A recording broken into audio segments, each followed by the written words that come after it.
Just a couple blocks off the river, the Cluny Museum, filling a medieval mansion, takes us back to Paris in the late Middle Ages. In the 1400s, trade was beginning to boom, and the Renaissance was moving in like a warm front from Italy. The Cluny Museum is an underappreciated treasure. Its rich collection of medieval art offers a rare peek into that mysterious age. The sumptuous ivory pieces,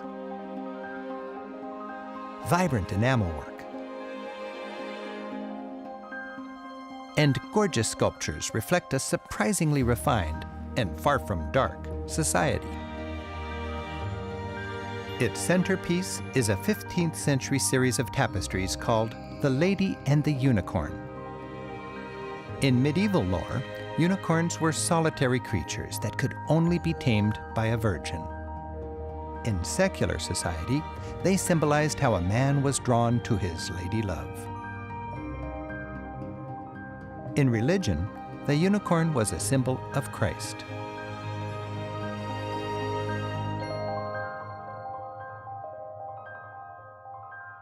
These exquisite tapestries were inspired by both secular and religious traditions. They give us a peek at life, sensual life, from a time when the people of Paris were just stepping out of medieval darkness. It's a celebration of all the senses. Taste. A woman takes candy from a servant's dish to feed it to her parakeet, while a little dog licks his lovingly woven chops. Hearing. An elegant woman plays sweetly on an organ, calming an audience of wild beasts. In this fanciful world, humans and their fellow creatures live in harmony in an enchanted garden. Sight. The unicorn cuddles up and looks at himself in the lady's mirror, pleased with what he sees. The lion turns away and snickers. As the Renaissance dawns, vanity is a less than deadly sin. Touch. That's the most basic and dangerous of the senses.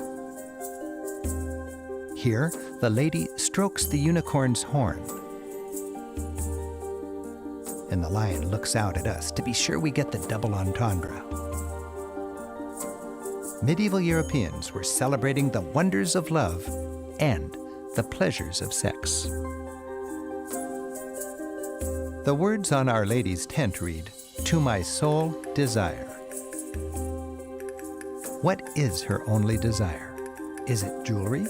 Or is she putting away the necklace and renouncing material things? Is it God? Love? The unicorn and lion open the tent. Is she stepping out or going in to meet the object of her desire? Human sensuality is awakening. The Dark Age is ending, and the Renaissance is emerging.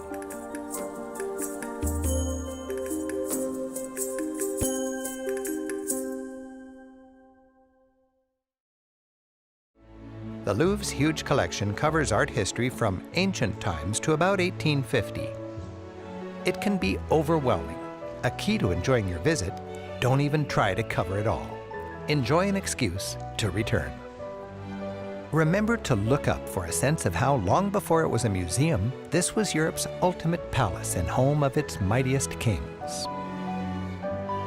In fact, the collection includes royal French regalia, such as the crown of Louis XV and the crown Napoleon wore on his coronation.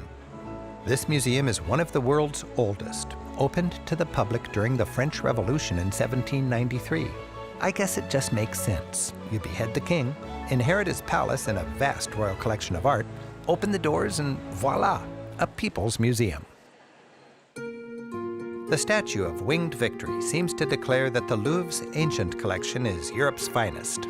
2 centuries before Christ, this wind-whipped masterpiece of Hellenistic Greek art stood on a bluff, celebrating a great naval victory. And just past her stands an entourage of twisting and striding statues, each modeling the ideal human form. Venus de Milo has struck her pose like a reigning beauty queen for 2,500 years now. There must be more famous paintings here than in any other museum. The crowded Grand Gallery, while a quarter-mile long, displays only a small part of the Louvre's collection. We'll feature a few paintings representative of 3 styles: Renaissance, neoclassical, and romantic. Francois I, who ruled through the early 1500s, was France's Renaissance king. His private paintings became the core of the Louvre's collection. It was trendy for kings to have a Renaissance genius in their court. One of Europe's greatest kings, Francois I, got Europe's top genius, Leonardo da Vinci. Leonardo's work epitomized the aesthetics of the Renaissance, and the Louvre's collection of his paintings demonstrates his lasting influence. His Virgin of the Rocks illustrates his trademark sfumato technique, the subtle modeling of his faces, and in landscapes, how he shows distance by making it hazier and hazier. And this portrait, Mona Lisa, believed to be of the wife of a Florentine merchant, is Leonardo's crowd-pleasing masterpiece. With her enigmatic smile, she seems to enjoy all the attention. Her body is solid and statue-like, a perfectly balanced pyramid angled back so we can appreciate its mass. Her arm, level with the frame, adds stability and realism. And again, Leonardo creates depth in Mona's dreamy backyard.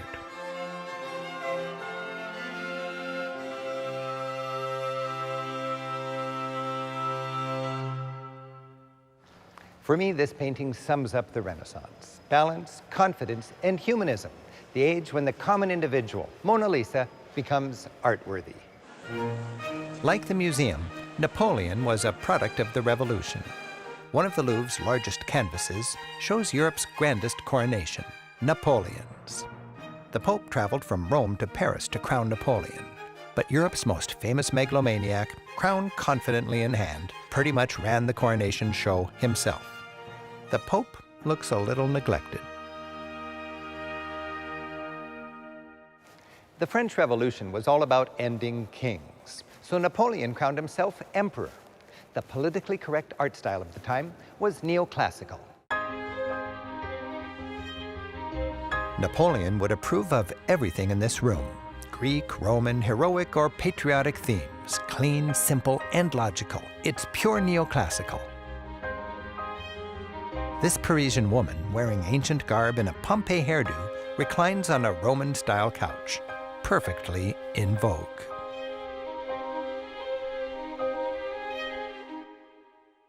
Neoclassicism was an intellectual movement. After all, during the Revolution, everything was subjected to the test of reason. Nothing was sacred. If it wasn't logical, it was rejected.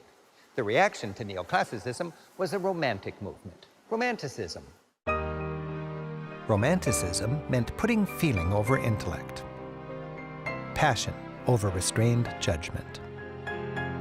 Logic and reason were replaced by a spirit that encouraged artists to be emotional and create not merely what the eyes saw, but also what the heart felt. What better setting for an emotional work than the story of an actual shipwreck? In Géricault's Raft of the Medusa, we see a human pyramid ranging from death and despair at its base to a pinnacle of hope as one of the survivors spots a ship which ultimately comes to their rescue. If art controls your heartbeat, this is a masterpiece. The Romantic movement championed nationalistic causes of the 19th century. Delacroix's Liberty Leading the People shows the citizens in 1830, once again asserting their power and raising the French flag at a barricade in those troublesome back streets of Paris. This painting and that struggle reverberate with the French people to this day. The Orsay Gallery, famous for its much-loved collection of Impressionist masterpieces, fills an old train station. The building itself is magnificent. Train tracks used to go right down the middle. The art of the Orsay takes you from 1848 to 1914. This is the time when the old world meets the modern world. It's conservative and revolutionary side by side. Before the Impressionists, 19th century artists painted idealized beauty. This was conservative art, popular throughout the 1800s because it was simply beautiful. Cabanel's Birth of Venus is the quintessence of beauty. The love queen reclines seductively, just born from the foam of a wave. At the time, sex was considered dirty and could be exalted only in a more pure and divine form. But while mainstream artists cranked out these ideal beauties, a revolutionary new breed of artist was painting a harsher reality. Cross the tracks and you find the realists. In The Painter's Studio, Gustave Courbet takes us behind the scene at the painting of a goddess. The model, not a goddess but a real woman, takes a break from posing to watch Courbet at work. Ordinary people mill about. The little boy seems to admire the artist, already notorious for his nonconformity. No one would show Courbet's work, so he put on his own art show. He built a little shack in the center of town and hung his paintings, basically thumbing his nose at the shocked public and his conservative critics. Edward Manet rubbed realism in the public's face, and they hated it. Manet's nude doesn't gloss over anything. The pose is classic, but the sharp outlines and harsh colors are new and shocking. Her hand is a clamp, her stare defiant. Ignoring the flowers her servant brings from her last customer, this prostitute looks out as if to say, "Next." It's around 1880, and Manet and his rat pack of conservatively dressed radicals gathered in Paris, pushing the creative envelope. It's time for the revolution of Impressionism to begin. Impressionism initiated the greatest change in art since the Renaissance. Now artists were free to delve into the world of colors, light, and fleeting impressions. They featured easygoing open-air scenes, candid spontaneity, and always the play of light. Impressionists made their canvases shimmer by an innovative technique. Rather than mixing colors together on a palette, they applied the colors in dabs side by side on the canvas and let these mix as they traveled to your eye. Up close, it doesn't work, but move back and voila! Claude Monet is called the father of Impressionism. For him, the physical subject was now only the rack upon which to hang the light, shadows, and colors. Auguste Renoir caught Parisians living and loving in the afternoon sun. Dappled light was his specialty.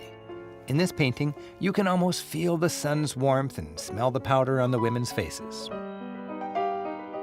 Even the shadows are caught up in the mood. Everything's dancing. Renoir paints a waltzing blur to capture not the physical details, but the intangible charm of a restaurant on Paris's Montmartre. A short walk takes us to the palatial mansion, studio, and garden of another great Impressionist, Auguste Rodin. Rodin was a modern Michelangelo, sculpting human figures with powerful insight, revealing through the body their deepest emotions. Now a museum, this historic mansion presents the full range of Rodin's work. His early works match the Belle Epoque style of the late 19th century, noble busts of bourgeois citizens, and pretty portraits of their daughters. But Rodin had working-class roots, and because of his populist sentiments, the art establishment snubbed him. That's no wonder. Look at the intensity of this symbol of France as she screams liberté, égalité, fraternité. With his groundbreaking Bronze Man, Rodin came into his own and was recognized as an artistic force. From this point on, he left convention behind and blazed his own artistic trail. Here, his hand of God shapes Adam and Eve from the mud of the earth to which they will return.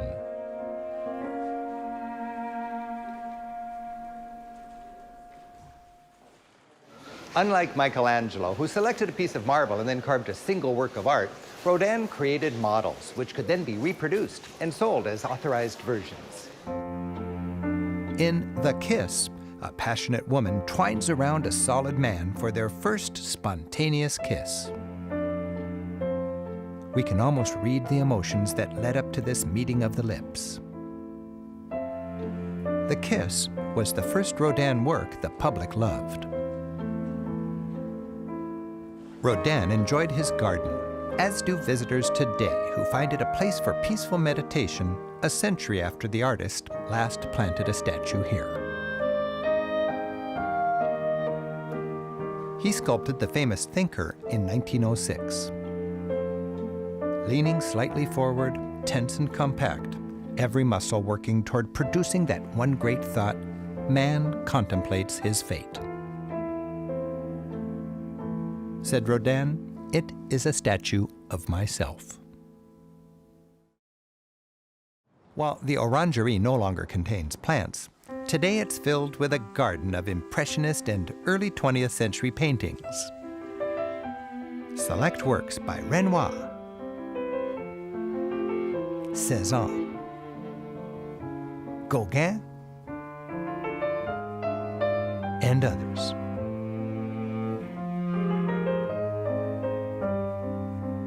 And its main attraction is Monet's water lilies, floating dreamily in the oval rooms the artist himself designed to showcase his masterpiece. This series of expansive curved panels is the epitome of Impressionism.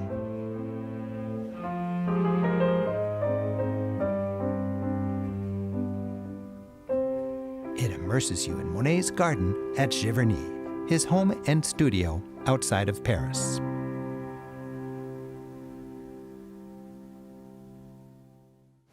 Like an aging Beethoven who composed his most dramatic works while losing his hearing, the nearly blind Claude Monet spent his final years painting these symphonies of color on a similarly monumental scale. We're looking into his pond, dotted with water lilies and dappled by the reflections of the sky, clouds, and trees on the surface. Monet mingles the pond's many elements and then lets us sort it out. The true subject of these works is not the pond itself, it's the play of the light, reflecting off the water. Monet would work on several canvases at the same time, each one catching the light of a particular time of day. Get close and see how Monet worked. Starting from a blank canvas, he'd lay down thick, big brushstrokes of a single color, horizontal and vertical, to create a dense mesh of foliage. Over this, he'd add more color for the dramatic highlights until he got a dense paste of piled-up paint. Up close, it's messy. But back up, and the colors resolve into a luminous scene, just pure reflected color. Working, he'd move with the sun from one canvas to the next. Panning slowly around this hall, you see the pond turn from pre-dawn darkness to clear morning light, to lavender late afternoon, to glorious sunset. Sublime and tranquil, Monet intended this to be a place of reflection.